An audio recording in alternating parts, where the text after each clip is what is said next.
A federal judge has once again blocked the Trump administration from deploying National Guard troops to Portland, at least until Friday. The judge said she, quote, found no credible evidence that protests in the city grew out of control before President Trump federalized troops.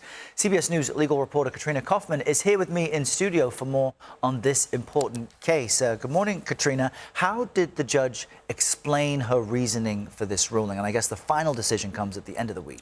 That's right, Errol. So this is a preliminary injunction. Basically, the judge said she needs some time to weigh the voluminous evidence, exhibits in this case, the 3 days of testimony that we heard last week. So she issued this preliminary injunction. It means that no National Guard, not from Oregon, not from other states, can be deployed into Portland. She says she'll make a ruling on Friday by 5 p.m.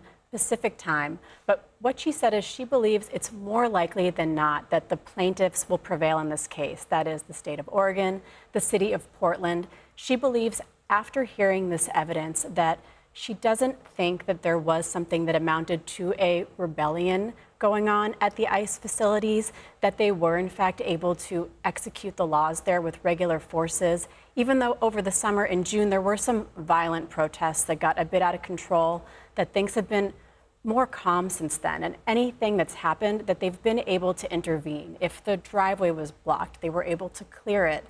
She pointed to the fact that there was even testimony from the Deputy Regional Director of Federal Protective Services, who manages that building. They were surprised by Trump's order. They hadn't asked for help from soldiers. They learned about it on the news, Errol.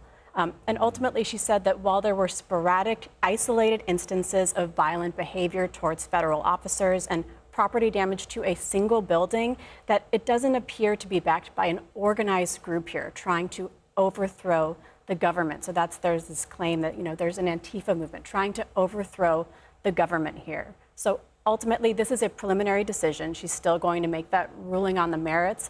But so far, she believes the National Guard should not be deployed into Portland. And so that's where this decision will land, unless she's convinced by something she sees in the evidence in the next few days. And the reason everything you're laying out is so crucial is because the administration says we had to send in these troops because Oregon couldn't handle this rebellion from within. The judge is saying she doesn't see evidence of that. That's right. And I think what's also important here is the government is also saying you don't even have the right to review this, that there's great deference to the president here, that he has the authority to make this decision. And in this preliminary injunction, she said, yes, I do. I can, one, issue the preliminary injunction that the government actually argued she couldn't do. They said she just had to make a ruling on the merits here. They also said she can't make a decision over the president's authority. She believes that she can. And this is also something that other states can look to. It won't set any kind of binding precedent in other places where this is happening, but it's a test case for how a judge is responding to the Trump administration trying to deploy the National Guard, how she's defining certain terms here like rebellion or regular forces, something the Supreme Court will also be doing. So it's an important case for us to look at from across the country. Yeah, a real question of who has the power. Is it the executive branch? Is it these judges? We'll continue to watch closely. Katrina, thank you so much.